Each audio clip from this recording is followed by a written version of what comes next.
Ayun, so good evening guys. Monday ulit, November 18, 2024. So second day, nag-bounce na yung market natin. Kailan net foreign sell pa rin yung, yung PSE market natin. So anyway, very good. Nag-up yung market natin ng 1.27%. So second day na nga po na nag-verde na yung market natin. So hopefully, yan yung pinaka-bottom niya or kung worst case scenario, technical bounce ng market natin. So 6,761.35. Wala siya net foreign buy dito o sell. Pero meron tayong net foreign sell ulit na 1.27 billion. So hindi pa rin sagad pala yung yung foreigners natin.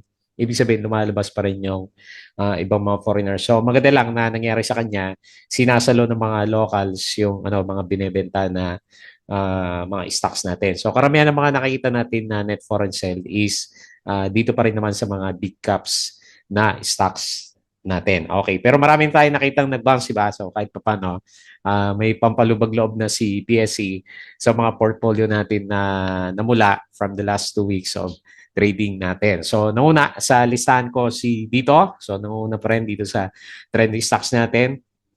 Nag-drop siya ng 6.28%.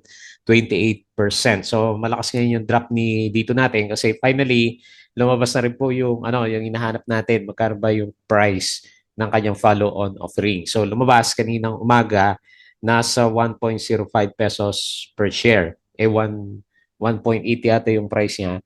So, not a good sign para kay dito natin. Siyempre, mag-introduce siya ng bagong shares tapos piso lang siya tapos sa current price is 1.8. So, no choice yung mga gustong mag-average sa kanya kundi antayin yung follow-on offer price niya which is mas mura, nasa piso, di ba? So, not so good para sa short-term trading natin kay dito. So, buti nilang merong sumasalo sa kanya kahit papano meron siyang 21.74 million net foreign buy. Kung hindi, babagsak pa yung price natin sa kanya. Okay, so selfie natin yan. Tapos si Plus, meron siyang good news. Si Casino, tama ba yun? Si Casino Plus ba yun? Yung gusto niya bilhin. So meron siyang pinupunteriya na additional na investment. So maganda rin kasi yung lumabas na earnings niya. So isa sa mga winners ng kumbaga sa earnings tong C Plus natin. Tignan natin, hopefully, good catalyst yan. So, 4.35%. Pero meron siyang 2.47 million net foreign sell. Tapos si ACE-N, okay, drop pa rin. Negative 3.41%. Meron siyang net foreign sell na 33.3 million. So, isa to sa mga nagda-drop pa rin na big caps. Tapos si Ali, paborito natin si Ali natin. Pero sa SMPH nag-bounce, no? Nag-bounce si SMPH ng 3%. Pero si Ali, nag-drop siya ng 0.17%. And isa to sa mga cost ng drop ng foreigners. So meron siyang 368 million net foreign sell. Tapos si Bloomberry natin, negative 0.82%, nabuhukay pa rin siya. Negative 33.9 million net foreign sell. And Macro Asia, finally, nagkaroon din siya ng bottom. Hopefully, bottom na yan, 1.5% na galawan. So yung futures na pinapakita ng US market is verde. So sumasabay na yung galaw ng market natin sa sentiment ng US market. Kasi nga medyo malakas nga din po yung drop ng US market natin from the last week, Thursday, Friday, nagkabusan din sa US market. So ngayon siguro technical bounce din ng kanilang mga stocks. Ayan. A bit worrying pa rin sa atin syempre kasi wala tayong net foreign buy dito sa market natin. Okay? So disclaimer guys, sa mga bago sa channel natin, as usual, yung ating review is for education purposes lang po yan. So wag mong gagamitin to as a reason para mag-buy, sell, or hold ng stocks. Meron po kasing risk na involved sa market. Due diligence na lang po ako ng stocks yung gusto mong bilhin. And then follow mo ako dito sa ating Flowy Trader na YouTube channel para updated ka sa mga reviews natin. Check mo na po yung mga updates natin dyan. Or kung gusto mo is join ka dito sa trading group naman natin. Okay? Yung mga nag-join, i-message nyo lang po ako para masama ko kayo sa ating trading community. Okay? So check mo lang po yung daily at trending stocks natin. Company reviews, si Topline, yung nakikita ko na IPO na nagpaparamdam sa mamaya. Silipin natin yung dates, profit or loss, mga sample trades, indicators, fundamentals, yung mga risk management, plus yung ating mga PSE Stock Market Studies, and follow mo din ako dito sa ating Palawi Trader Crypto ko to para sa mga play to earn games natin. Yung ating social media dito sa ating Facebook account na Palawi Trader para update kayo sa mga posts or dito sa Facebook page. Yan, check mo na lang po. Tapos sa articles natin dito sa Bodega Peaks sa local market, US and cryptos. So ano yung mga na-post natin for today? Okay, wala pa yung summary ni Philippine Stock Exchange natin. Pero yun lang naman, makikita natin sa kanya, negative 1.27 billion. So sino yung mga nag-bounce for today's trading? So grabe naman sa lakas yung bounce ni Ayala Corporation. No? Nag-up siya na 6.83%. GT Cap 4.07, ayan, nag-bounce na sila.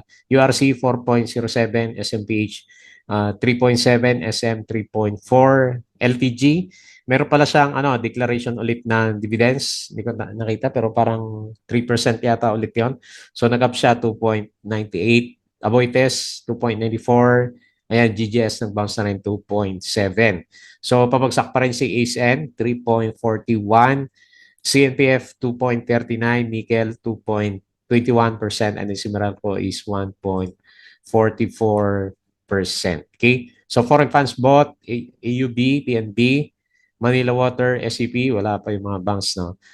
EMI, Monde, PPC, AC, JT Cap, E-REITs, Robinson, SMPH, Globetel, at saka C dito. So foreign funds sold, BDO, BPI, CBC, Metro Bank, Security Bank, ASEN, APF, GEN, CNPF, DNL, FCG, GSMI, Aboitiz, AGI, Costco, DMC, GGS, Alic REITs, FLI, MEG, Converge, ATI, SEB, ICT, Bloom, at saka C+. So top line, kailan yung offer niya? Offer period November, next week na to, na 27 to December 3, 0.78 pesos per share. Ayan, mura lang siya. So ito, good catalyst para kay Plus. Is set to make a power move by acquiring Casino Plus. Ayan. So, gusto yung bilhin si Casino Plus. Tingnan natin kung matuloy yan. Ito magandang spreadsheet galing kay My Trade, third quarter, 9-month earnings summary for PSE. So, makita mo dito yung mga kumita yun, no? Si Ayala Corporation. So, 9 months, 19% siya. So, malakas. Sino pa? Sina Ali, BDO, BPI, drop si Emperador, DMC at saka si Bloom. Converge, umakyat siya. Monde, malakas pala 31%. Kaya pala pumitik na 7% last time. 12% si SMPH. San Miguel Corporation, minus 68%.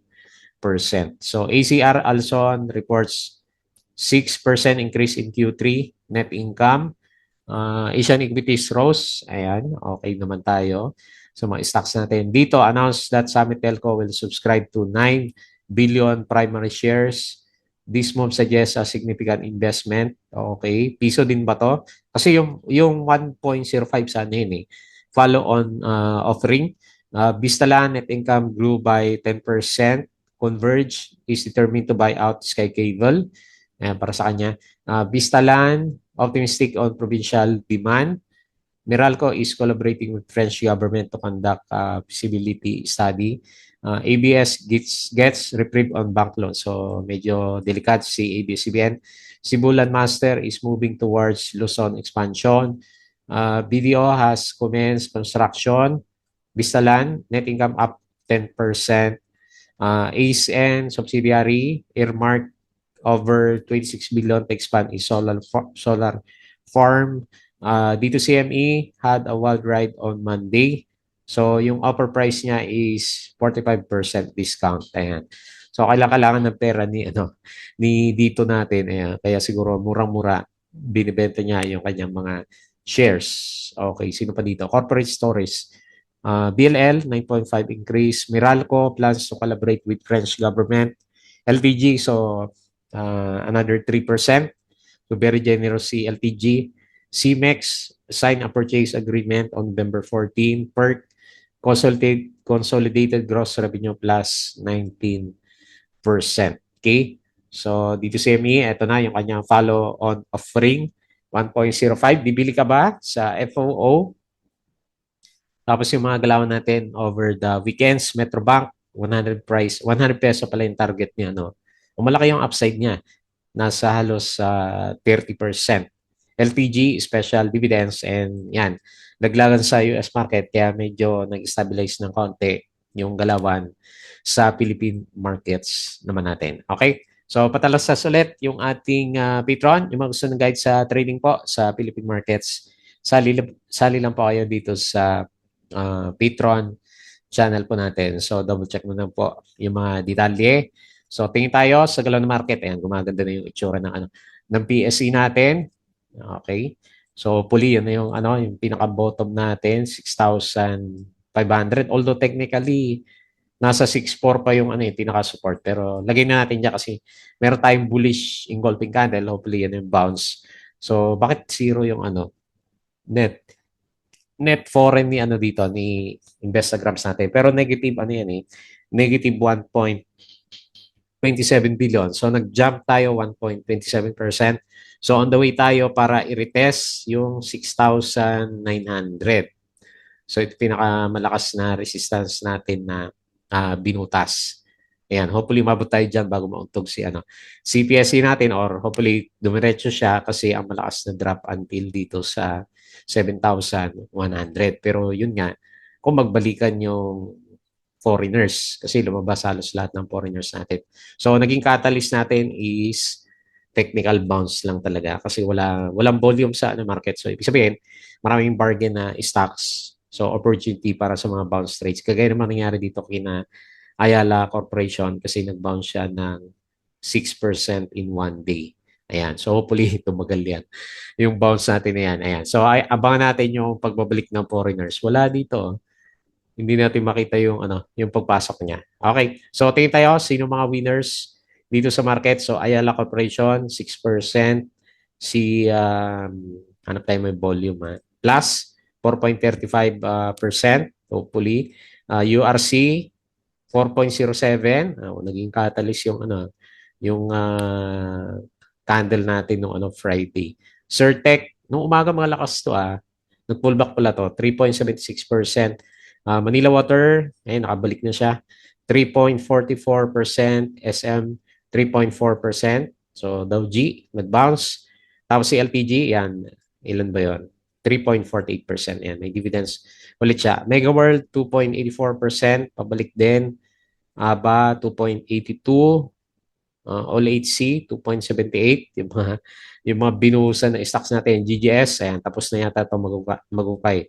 2.7%. IMI, walang volume. No? 2.44%. Converge, 2.39%. Metrobank, 2.27%. Ayan, marami ng bounce for today's trading natin. So, dito sa losers, ECP, walang volume, no? Minus 16%. Ano pa tayo may volume? FNI, lalim naman ng FNI, minus 6.9%. Si dito, minus 6%. Nagsiso si dito, niretest yung 1.67. Pero hindi pa tayo kampante dyan. Kasi nga, malakas yung yung sentiment ng piso na follow-on offering niya. Siyempre kung ikaw din naman gusto pumasok, antay mo na lang yung follow-on offering niya. RCB, so nag-drop din 4.94. Sino pa? Apollo, minus 4%. Si ASN, minus 3.4. Nauntog. Tapos si 7-Eleven, nag-breakdown, minus 2.88%. Okay? So marami pa rin yung laglag ng mga stocks dito sa market natin. So silip tayo dito sa global markets. Okay, mukhang maganda ng konti yung futures. Hopefully makabawi yung mga alaga natin doon. So S&P futures plus 0.3, Dow futures plus 0.07, tapos si Nasdaq futures plus 0.74%. Mukhang malakas ngayon yung bounce dito sa US market. Hopefully hindi na naman niya hatakin yung yung market natin pagdating ng umaga. So European markets, mapula pa rin, no? Nangyari dito sa bandang Europe. Holiday ba? Hindi, meron eh. FTSE gumagalaw siya eh. So medyo drop pa rin, no? Pangalawang araw ng drop to sa European markets. So dito sa Asian markets, okay, marami pa rin yung nagda-drop. Meron pa rin, no? Yung iba nag-bounce na. Sa Korea, nag-bounce ng 2%. Pero the rest, mapula din, no? Mapula din yung iba. Okay. So dito sa ito malakas lakas talaga ng crypto. 91K si Bitcoin makahabol na to sa 100K may style na ganyan eh. So pipitik ng 100. Ethereum 3.1 tapos si BNB 621. Okay, so may mix. Pero mas marami pa rin yung malakas yung galawan dito sa bandang cryptos natin. Okay, so congrats dun sa mga cryptonatics. Okay, so bisitahin natin yung ating mga trending stocks dito. So not a good sign para sa akin personally. Not a good sign yung yung piso na yon kasi syempre yun na yung babantayan natin na presyo. So 1.66. Last time nung magkaroon siya ng offer na piso dito, merong bumili sa kanya na foreigner, di ba? So si Summit Telco, hindi pa rin natin alam kung magkano yung bili niya. So baka yun na lang yung antay natin na catalyst para mag-upsurge siya. Kasi kung FOO lang ang usapan, syempre yun pa rin. Piso pa rin yung usapan natin sa kanya. So ilalagay ko na lang yung support sa 1.66. Lakas ng bounce niya. Malakas ba to? 3% siguro to. Malakas din. So 6% yung pa niya, shake out kanina. Saan ba yung 6% na yan? Sa umaga, no? Sa opening, no? Opening, nagsisok agad last ano yan eh. Ito. Nag-drop siya dito tapos bumalik. Nagsiso yung galaw natin kanina umaga. Ayan. So, anyway, not a good sign yung yung piso na follow-on offer sa kanya kasi murang-mura pala yung perceived value ni dito natin ngayon. Ayan. So, no choice yung mga holders, may mga nabasa ko doon sa Instagram eh. So, yung mga long-term holders natin, medyo nadidismaya na naman kay dito natin. Bargain kasi yung benta niya ng kanyang mga shares. Okay, so first time pa naman niyang na-positive sa sa net income na nakalagay dito, umabot siya ng 2 billion. Ayan. So for the short term, okay, resist. Sige, dito muna tayo sa chart. So ganyan na lang muna, 1.6 to 1.9 pero hindi ako magtataka kung bubutasin natin yung 1.6 bago yung dates ng follow-on offering natin sa kanya. So negative 6.28%. So anyway, yan talaga yung sinasabi ng mga observations natin kay dito. Okay, next plus, ito. So at least meron tayo isang stocks na may konting optimism tayo. So third quarter is 246%. So maganda pa rin yung earnings income ni plus natin. Hindi pa siya nakalampas, no? Okay, hindi pa siya nakalampas sa wedge formation natin. So pero optimistic tayo sa kanya kasi yung investment niya is Casino Plus, di ba? Yung gusto niya pasukin. So siguro yun yung magiging catalyst para magkaroon tayo ng breakout dito sa triangular formation. Pero ako naglilin dito ng more on the optimistic side kasi meron siyang gustong lagyan ng investment. Tapos okay naman yung niya, yung lumalabas sa mga fundamentals ni Plus natin. Okay? So hopefully makarating ulit tayo dito sa 24 pesos. Swerte pa rin yung mga namulot sa kanya last time dito sa 16. Kasi lumaban yung price action natin. So 4.35%, meron siyang konting net foreign sell, 2.47 million. Okay? So pwede mong gawing support yan, yung green line, or dito sa around 19.6. And next support is 19 pesos. Malapit dito sa MA9. Okay? So okay yan. So nagsa-sideways yung RSI pero may chance ng breakouts based dito sa galawan naman niya. Okay? So very good. Next, ASN. Hindi pa tapos yung correction natin. So retest. Kailangan yata ng Dow G pa ni ASN natin. So nag-drop siya ng 3.41% net foreign sell din.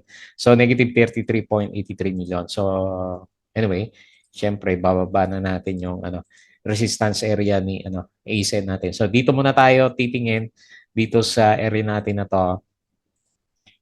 Kasi dito tayo nagkaroon ng support last time. So ito yung pinaka-peak niya, nasa 4.6. Ayan. So kailangan sumakay yung price action sa MA9 bago ulit tayo maging optimistic kay ASN. So nagkaroon din siya ng technical bounce. nag-pullback, no? Technical bounce dito sa MA100. Siyempre, yung overall picture, mahina pa rin yung RSI and yung ating MACD formation naman sa kanya. Okay, so may bad news pa. Yung third quarter earnings natin, negative 23%. Next, Ayala, Ali, si AC yung gumalaw, hindi si Ali. Ayan, so anyway, very bad sign. Negative 368 million at foreign sell, negative 0.17. Pero okay lang yan hanggat hindi natin binibreakdown yung 28 o 29 pesos or 28.5 na support. So, isa to sa mga medyo naiwan sa bounce ng mga big caps kasi nandito pa rin siya sa oversold condition. Pero anyway, eventually, nag-aantay lang tayo ng good catalyst sa market. Pag bumalik siguro yung mga foreigners din, babalik ulit tayo dito sa 31.7. So parang ang ginawa niya, nag-retouch siya malapit dito sa previous na consolidation area. Mas malakas yung support niya dito kumpara dito sa 31.75.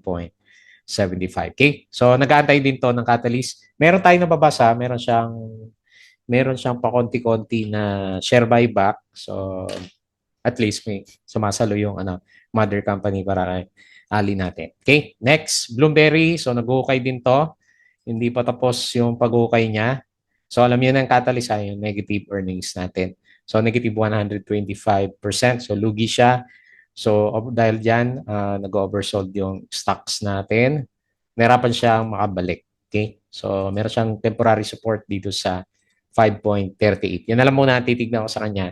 Negative 0.82% and 33.86 million net foreign sell. So combined effect ng negative market sentiment plus pangit yung fundamentals ni Bloomberry. And then lastly, si Macro Asia. So finally, nagkaroon din siya ng support. Mas maganda sana pag Dow G, no? Pero inverted Dow G. So mali mo, tignan natin. So 1.5% na bounce, 300K net foreign buy. So di na siya umabot dito sa oversold condition. Hopefully, yan yung bounce na inantay natin. So pwede natin ilagay ulit yung resistance dito sa 6.87. So kung matuloy yan, meron siyang bounce na more than 10%. Cross fingers muna. Kasi yung kanyang third quarter earnings, medyo mahina ng konti. Negative 3.25%. Okay? So, very good. Kahit very bad yung, ayan, nagkaroon siya. Very bad yung net foreign buy pa rin natin kasi sell pa rin naman siya. Meron naman tayo nakita na bargain hunting sa market. Pero may chance na mauntog tayo dito sa 6.9 kung hindi natin makita na bumalik yung foreigners. So zero na yung bilang ko nung Friday, di ba? Tapos another negative 1 billion. So side na yung foreigners sa markets natin. No choice, mag-aantay ulit tayo ng balik nila. So yun siguro yung time na bubutasin ulit natin yung 6.9. Pag hindi, ganyan pa rin. For the coming few days, untog lang tayo dito and then siguro double bottom dito sa 6,500 naman. Okay? So, interesting to see kung ano yung gagawin ng market natin for the coming few days. So, Monday na Monday, may good news si market. Hopefully, another good news bukas na naman. Okay? So, yun lang muna yung ating review. Please don't forget to subscribe dito sa channel natin. Join ka sa group guys kung gusto mo ng guide. Crypto ko to. Follow mo na lang Facebook account, Facebook page. Good Pick, yung ating Twitter and Patreon sa mga gusto ng guide or mag-support sa channel natin. Sali ka lang po dito sa Patreon. Okay, so yun lang. Maraming salamat. Kita po ulit tayo bukas.